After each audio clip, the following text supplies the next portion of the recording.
Segala pujian, syukur, hormat, dan kemuliaan kami naikkan kepadamu Bapa di surga, di dalam nama Tuhan Yesus Kristus yang memberikan kepada kami perkenanan untuk masuk di dalam hadirat-Mu melalui ibadah kami pada pagi hari ini. Kami berharap Tuhan, semua nyanyian, pujian, doa, penghormatan, pengagungan kami, penyembahan kami kepadamu telah naik bagaikan dupa yang berbau harum dan menyenangkan hatimu. Sekarang Tuhan, kami buka hati kami angkat iman kami, roh, jiwa, dan tubuh kami siapkan untuk Engkau berfirman, untuk Engkau bertindak, melakukan apa yang ingin Engkau kerjakan bagi kami. Kami datang kepadamu dengan haus dan lapar, dengan rindu serta hasrat yang kuat, untuk menikmati dan mengalami kebenaran-Mu, mengalami kasih dan kuasa-Mu dalam ibadah ini. Di dalam nama Tuhan Yesus Kristus, kami dengarkan firman Tuhan. Haleluya, haleluya, amin. Selamat pagi Bapak Ibu Saudara sekalian. Salam sehat, tetap bersemangat, dan percayalah Tuhan ada dalam ibadah kita. Dia mau mendekat kepada semua orang yang bersungguh-sungguh hati, mau mendekat dan mencari Dia, termasuk dalam ibadah ini. Pada hari ini saya berbicara tentang tema hikmat dalam masa kesesakan. Mari kita buka Alkitab kita masing-masing. Kita menemukan satu bagian firman Allah dalam Mazmur 40. Mazmur 40, kita akan baca ayat 1, 2, 3, 4, 5, sampai ayat 6. Untuk pemimpin biduan Mazmur Daud. Aku sangat menanti-nantikan Tuhan. Lalu ia menjenguk kepadaku dan mendengar teriakku minta tolong. Ia mengangkat aku dari lobang kebinasaan, dari lumpur rawa. Ia menempatkan kakiku di atas bukit batu, menetapkan langkahku. Ia memberikan nyanyian baru dalam mulutku untuk memuji Allah kita. Banyak orang akan melihatnya dan menjadi takut, lalu percaya kepada Tuhan. Berbahagialah orang yang menaruh kepercayaannya pada Tuhan, yang tidak berpaling kepada orang-orang yang angkuh, atau kepada orang-orang yang telah menyimpang kepada kebohongan. Banyaklah yang telah kau lakukan, ya Tuhan Allahku, perbuatanmu yang ajaib dan maksudmu untuk kami. Tidak ada yang dapat disejajarkan dengan Engkau. Aku mau memberitakan dan mengatakannya, tetapi terlalu besar jumlahnya untuk dihitung. Haleluya. Bapak Ibu Saudara sekalian yang saya kasihi dalam Tuhan Yesus Kristus, kita semua mengetahui sejarah hidup dari seorang yang kita kenal dengan nama Daud atau Raja Daud. Walaupun mungkin hanya secara garis besar saja. Riwayat hidup Daud dimulai dari saat Samuel datang mengurapi dia dengan minyak untuk menjadi raja atas orang Israel. Itu seperti yang kita dapat temukan dalam 1 Samuel pasal yang ke-16 ayat yang ke-13. Samuel mengambil tabung tanduk yang berisi minyak itu dan mengurapi Daud di tengah-tengah saudara-saudaranya. Sejak hari itu dan seterusnya berkuasalah roh Tuhan atas Daud. Lalu berangkatlah Samuel menuju Rama. Daud yang disebut dalam ayat ini, itulah juga yang dimaksud di dalam 1 Samuel pasal yang ke-13 ayat 14. Ketika Samuel menegur Saul atas tindakan tidak berhikmatnya, atas tindakan kebodohannya yang membuat pada akhirnya dia dipecat oleh Tuhan. 1 Samuel 13 ayat 14 berkata begini, "Tetapi sekarang kerajaanmu tidak akan tetap. Tuhan telah memilih seorang yang berkenan di hatinya, dan Tuhan telah menunjuk dia menjadi raja atas umatnya, karena engkau tidak mengikuti apa yang diperintahkan Tuhan kepadamu." Saya membaca kedua ayat itu, dan menarik sekali pada ayat-ayat tersebut, kita menemukan sebuah fakta. Justru ketika Daud yang disebut berkenan di hati Tuhan, dan telah diminyaki, telah diurapi untuk menjadi raja, hidup Daud sering sekali diwarnai dengan masalah-masalah yang kemudian membuat dia berada di dalam masa-masa kesesakan. Misalnya saja apa yang tergambarkan dalam Mazmur 40 yang menjadi ayat pokok dari khotbah saya pada pagi hari ini.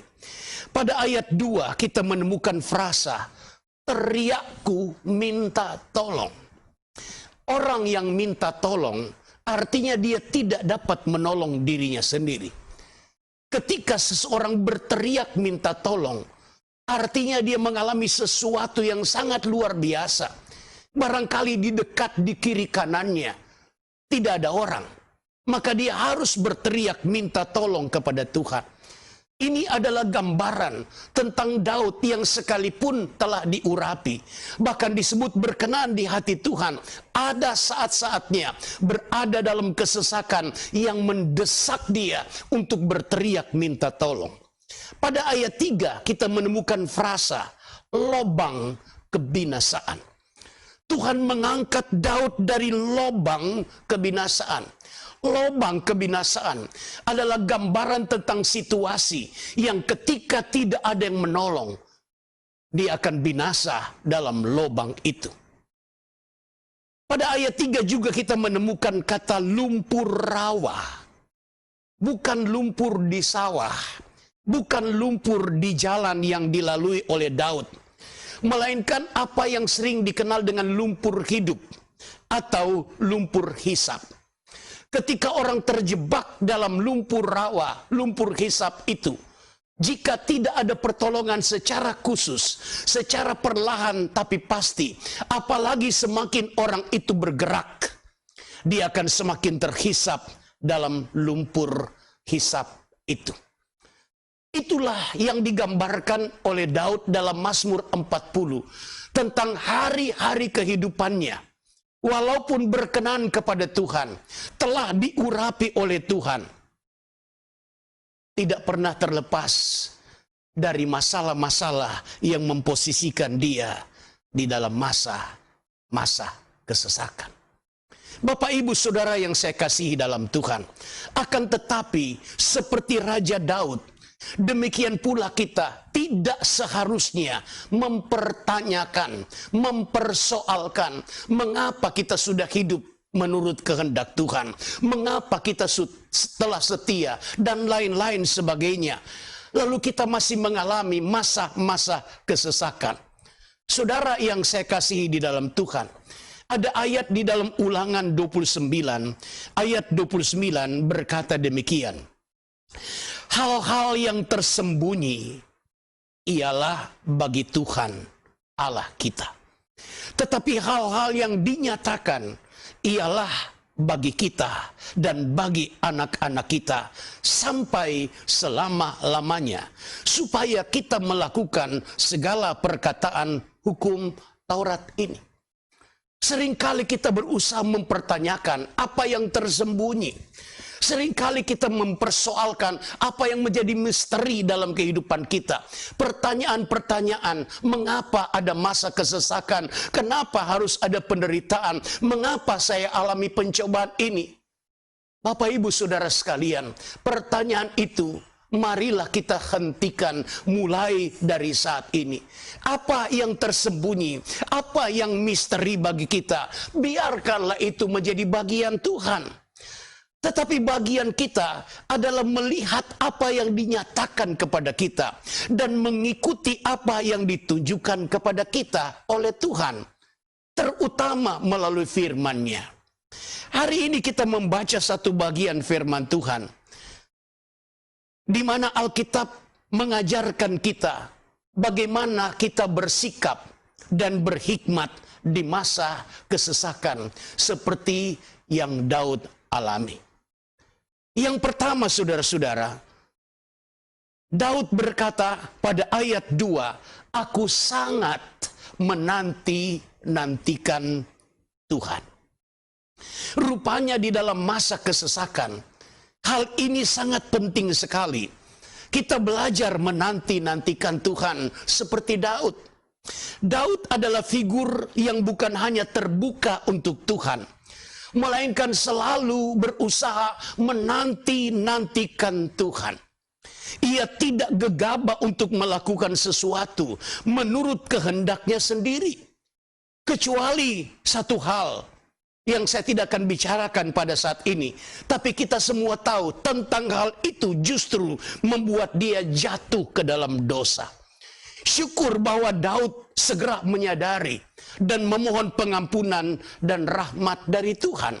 Tetapi selebihnya di dalam Alkitab kita selalu menemukan ketika ada masalah, ketika ada persoalan, ketika sedang dikepung, saat berada dalam masa-masa kesesakan, Daud belajar dan berusaha menanti-nantikan Tuhan.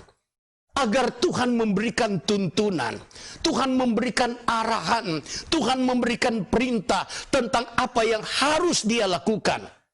Oleh karena itu, di dalam Alkitab kita menemukan Daudlah orang yang paling sering bertanya kepada Tuhan. Daud bertanya kepada Tuhan, Daud bertanyakan Tuhan. Sebagai wujud ia menanti-nantikan Tuhan. Manusia cenderung tergoda untuk melakukan apa yang dia anggap baik, apa yang dia pikir baik, walaupun belum tentu itu baik dan berkenan kepada Tuhan. Oleh karena itu ada peringatan yang Tuhan berikan kepada kita. Misalnya dalam Amsal 14 ayat 12. Ada jalan yang disangka orang lurus, tetapi ujungnya menuju maut. Kalimat itu masih diulangi pada pasal 16 ayat 25. Ada jalan yang disangka lurus, tetapi ujungnya menuju maut. Ada jalan, ada tindakan yang disangka lurus, yang dipikir lurus dan baik. Tetapi kenapa berujung maut? Karena jalan itu bukan jalan Tuhan. Karena pikiran yang kita anggap baik belum tentu sama dengan pikiran Tuhan. Karena memang pada dasarnya pikiran Tuhan dan pikiran kita beda jauh seperti langit dan bumi. Maka di dalam kondisi seperti ini kita diminta untuk belajar menanti-nantikan Tuhan. Tuhan punya cara, Tuhan punya jalan, Tuhan punya waktu. Maka kita harus belajar menanti-nantikan Tuhan.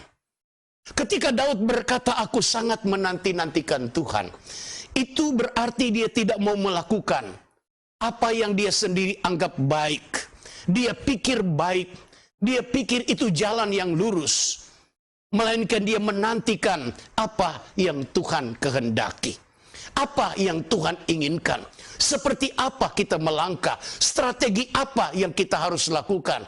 Agar kita benar-benar berada di dalam jalan Tuhan dan berjalan bersama Tuhan. Saudara, Yesaya 40 ayat 31 berkata begini. Tetapi orang-orang yang menanti-nantikan Tuhan mendapatkan kekuatan baru. Mereka seumpama Raja Wali yang naik terbang dengan kekuatan sayapnya. Mereka berlari dan tidak menjadi lesu. Mereka berjalan dan tidak menjadi lelah. Orang yang menanti-nantikan Tuhan, digambarkan keadaan mereka seperti Raja Wali yang terbang tinggi bisa mengatasi badai. Mereka berlari tapi tidak menjadi lesu. Mereka berjalan tapi tidak menjadi lelah. Karena Tuhan memberikan kekuatan baru. Maka mari kita belajar menanti-nantikan Tuhan seperti Raja Daud. Berbeda dengan Raja Saul. Kejatuhan Raja Saul karena tidak mau menanti-nantikan Tuhan. Di dalam 1 Samuel 13 diceritakan bahwa satu ketika orang Israel itu diserbu oleh orang Filistin.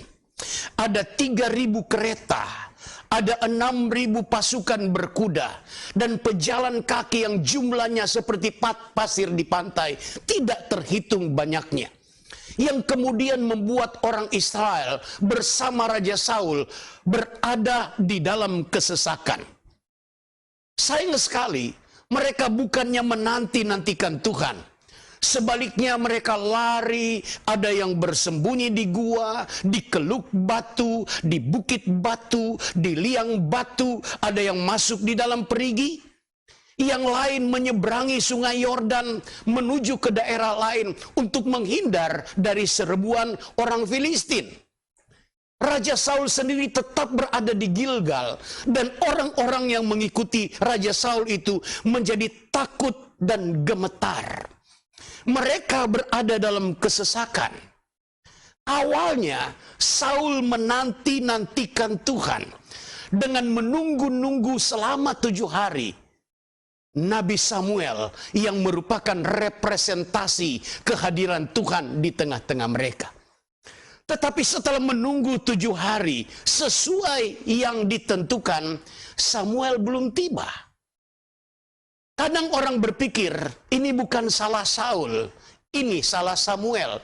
Tetapi kalau kita melihat dari perspektif atau setidaknya dari konteks 1 Samuel 13 ini, kita melihat Samuel tidak salah.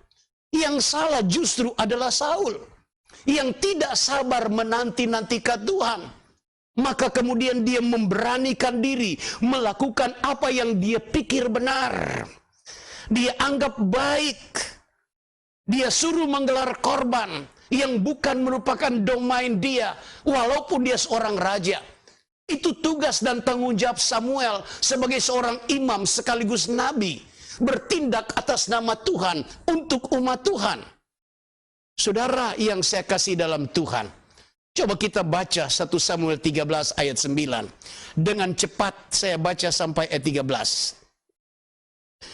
Sebab itu Saul berkata, bawalah kepadaku korban bakaran dan korban keselamatan itu. Lalu ia mempersembahkan korban bakaran. Baru saja ia habis mempersembahkan korban bakaran, maka tampaklah Samuel datang. Saul pergi menyongsongnya untuk memberi salam kepadanya. Tetapi kata Samuel, apa yang telah kau perbuat?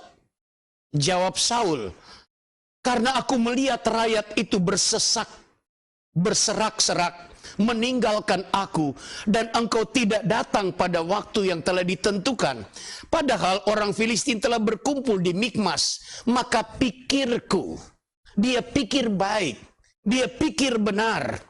Sebentar lagi orang Filistin akan menyerang aku di Gilgal. Padahal aku belum memohon belas kasihan Tuhan. Sebab itu aku memberanikan diri lalu mempersembahkan korban. Perhatikan ayat 13. Kata Samuel kepada Saul,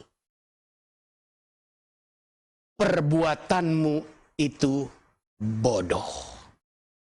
Perbuatanmu tidak berhikmat. Perbuatanmu itu adalah perbuatan bodoh. Engkau tidak mengikuti perintah Tuhan Allahmu yang diperintahkannya kepadamu, dan seterusnya dan seterusnya. Kalau kita baca ayat selanjutnya, sebetulnya Tuhan sudah siap mengokohkan kerajaan Saul atas orang Israel untuk selama-lamanya. Tapi hanya karena tidak berhikmat di masa kesesakan, berlaku bodoh di masa kesesakan, walaupun dia pikir baik, tapi bukan itu kehendak Tuhan. Tuhan putuskan rencana Tuhan dalam hidupnya. Lalu ayat berikutnya, Tuhan sudah memilih seorang yang berkenan di hatinya. Bapak, Ibu, Saudara sekalian yang saya kasih dalam Tuhan, sungguh diperlukan hikmat dalam masa kesesakan. Jangan jadi bodoh seperti Saul yang tidak menanti-nantikan Tuhan, melainkan mengedepankan pikiran dia, pertimbangannya. Akibatnya sangat-sangat fatal. Saudara, walaupun kelihatan penyebabnya hanya masalah sepele, jangan pernah kita menganggap sepele. Selama itu kita anggap sepele dan kita pikir baik, padahal tidak berkenan dengan kehendak Tuhan, bertentangan dengan firman Tuhan, akibatnya akan sangat fatal bagi kita. Hikmat dalam masa kesesakan, belajar menanti-nantikan Tuhan. Tuhan tidak pernah terlalu terlambat. Tuhan juga tidak akan pernah terlalu cepat. Tuhan akan bertindak tepat pada waktunya. Dan itulah keajaiban Tuhan. Hikmat yang kedua, saya sebut sebagai, mari kita perbanyak perbuatan Tuhan dalam hidup ini. Sekali lagi, perbanyaklah perbuatan Tuhan dalam hidup ini. Statement saya ini kedengaran aneh. Tetapi ini bukan berarti kita menambah perbuatan Tuhan atau memaksa, mendesak Tuhan, tolong tambahkan perbuatanmu dalam hidupku. Tidak. Sebab sesungguhnya memang sudah banyak yang Tuhan sudah buat untuk kita. Terlalu banyak yang Tuhan telah kerjakan bagi kita. Sekarang tinggal kita memperbanyak. Dalam arti kita mengingat-ingat perbuatan-perbuatan Tuhan. Kita merenungkan siang dan malam. Kita menghidupkan semua perbuatan Tuhan dalam kehidupan kita. Memperbanyak perbuatan Tuhan artinya, sekali lagi, kita mengingat-ingat, kita merenung-renungkan, kita menghidupkan perbuatan-perbuatan Tuhan yang sangat banyak dalam kehidupan kita. Bukan sebaliknya, kita justru terpaku pada persoalan yang mungkin hanya 1-2 masalah yang membuat kita berada dalam kesesakan. Lalu kita mulai menghitung-hitung, 1, 2, 3, ini masalahku. Kemarin dulu masalahku ini. Kita belajar menghitung masalah. Tanpa sadar kita memperbesar dan memperbanyak masalah kita. Kita lupa mengingat perbuatan Tuhan yang terlalu banyak jumlahnya untuk dihitung. Itulah yang dimaksud pada ayat 6 dari nats bacaan kita tadi. Banyaklah yang telah kau lakukan, ya Tuhan Allahku, perbuatanmu yang ajaib dan maksudku untuk kami. Tidak ada yang dapat disejajarkan dengan engkau. Aku mau memberitakan dan mengatakannya, tetapi terlalu besar jumlahnya untuk dihitung. Artinya apa, saudara? Tidak ada alasan untuk kita tidak dapat menghitung perbuatan Allah. Di dalam Alkitab, secara umum di dalam Alkitab, kepada banyak orang, kita bisa melihat perbuatan-perbuatan Allah. Atas alam semesta, atas tokoh-tokoh Alkitab yang jadi panutan kita. Dan dari kesadaran itulah, kita bisa bernyanyi, seperti nyanyian lama. Kalau lain ditolong, saya juga. Kalau Abraham ditolong, kalau Yosua ditolong, kalau Daud ditolong, hitunglah perbuatan-perbuatan Tuhan dan katakanlah saya juga. Tetapi juga secara khusus, saya percaya di dalam hidup kita, saya yakin ada banyak perbuatan Tuhan sejak kita mengenal Tuhan. Sejak kita kecil barangkali, ada banyak yang Tuhan buat dalam kehidupan kita. Mari kita hitung-hitung. Mari kita merenung-renungkan. Inilah caranya kita memperbanyak. Inilah cara yang saya maksudkan. Perbanyak perbuatan Tuhan dalam kehidupan kita. Supaya kita dapat juga berkata seperti Daud. Banyaklah yang engkau lakukan untuk aku, Tuhan. Aku ingin memperkatakannya. Tetapi terlalu banyak jumlahnya. Terlalu besar jumlahnya untuk dihitung. Ada lagu yang syairnya antara lain berkata begini. Bila topan keras melanda hidupmu, bila putus asa dan letih lesu, berkat Tuhan mari hitunglah. Niscaya engkau akan kagum oleh kasih-Nya. Ketika kita mengingat-ingat berkat Tuhan, pertolongan-pertolongan Tuhan, mujizat-mujizat Tuhan yang Tuhan telah lakukan dalam kehidupan kita, maka kita akan terkagum-kagum oleh kasih-Nya. Inilah hikmat ketika kita menghadapi kesesakan dalam kehidupan kita. Ketika kita menghadapi masalah, jangan justru masalah itu yang menarik perhatian kita, konsentrasi kita. Kita mulai menghitung, padahal mungkin cuma 2-3 masalah. Sementara perbuatan Tuhan ada begitu banyak dalam kehidupan kita. Bisakah kita menghitung hembusan dan tarikan nafas dalam kehidupan kita? Dapatkah kita menghitung oksigen yang kita hirup secara gratis setiap hari? Dan perbuatan-perbuatan Tuhan yang lain. Dapatkah kita menghitung tetes-tetes darah Yesus? Di sana terdapat perbuatan-perbuatan Tuhan yang luar biasa untuk kita. Yang tidak dapat dibuat oleh orang lain. Walaupun orang lain mencurahkan darah untuk kita. Dapatkah kita menghitung jumlah bilur-bilur Yesus dalam tubuhnya? Saya mau berkata, sebanyak itu perbuatan Tuhan, kebaikan Tuhan yang Tuhan sudah berikan, sedang dan akan berikan kepada kita di hari-hari yang akan datang. Mari belajar menghitung berkat Tuhan. Inilah yang saya maksudkan dengan perbanyak berkat dan perbuatan Tuhan dalam kehidupan kita. Seperti apa yang Daud lakukan? Maka Bapak Ibu Saudara sekalian, kita akan menikmati juga seperti apa yang Daud alami. Ketika dia tidak terpaku kepada masalah yang membuat dia berteriak minta tolong. Ketika dia tidak kecewa, ketika dia berada dalam lubang kebinasaan. Ketika dia tidak putus asa, berada dalam kesesakan, karena seakan berada di lumpur rawa. Tapi dia memandang kepada Tuhan. Maka dia mengalami berkat di dalam kesesakan itu. Hikmat di dalam kesesakan akan melahirkan berkat dan mujizat di dalam kesesakan yang kita alami. Itu yang dialami oleh Daud.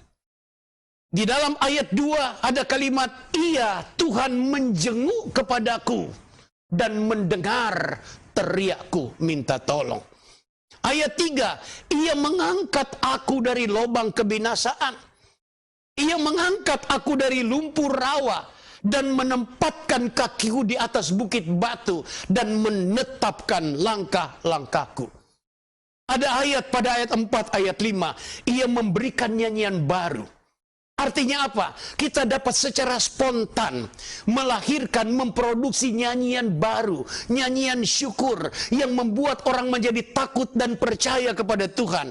Ada sukacita yang luar biasa, ada damai sejahtera, dan ada kebahagiaan dalam kehidupan kita. Ketika di masa kesesakan, kita mempraktekkan hikmat. Pertama,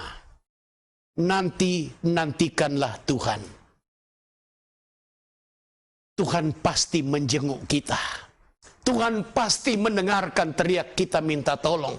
Ketika kita di lubang kebinasaan sekalipun, walau kita berada dalam rumpur rawa sekalipun, tidak ada yang dapat membatasi kuasa Tuhan.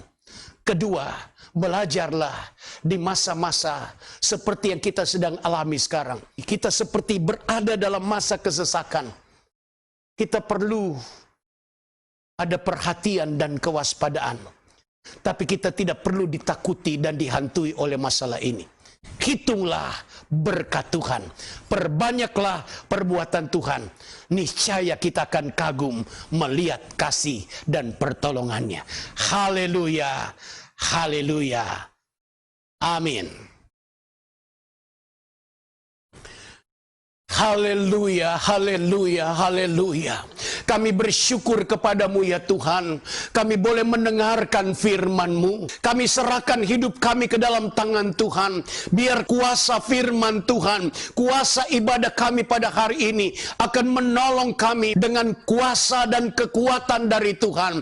Kami yakin Tuhan, Engkau Allah sanggup melakukan, dapat mengerjakan jauh lebih banyak dari apa yang kami doakan dan kami pikirkan. Kami percaya ada berkat berkat yang besar, ada kuasa yang besar, ada kekuatan ilahi masuk dalam kehidupan kami untuk kami dapat berjalan dengan kekuatan adikodrati. Terpujilah namamu Tuhan. Kami bersyukur mendapatkan kesempatan untuk beribadah.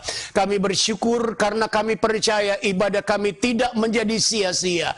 Setiap anak-anakmu yang dengan haus dan lapar, dengan rindu dan hasrat yang kuat, beribadah kepada Tuhan, berkat Tuhan sedang dan akan terus dicurahkan bagi kita sekalian. Karena itulah janji Tuhan, orang yang beribadah, roti makanannya akan diberkati, air minumannya akan diberkati, segala penyakitnya dilalukan. Terpujilah namamu ya Tuhan. Kami terima berkat ibadah di dalam nama Yesus Kristus Tuhan kami berdoa. Haleluya. Amin.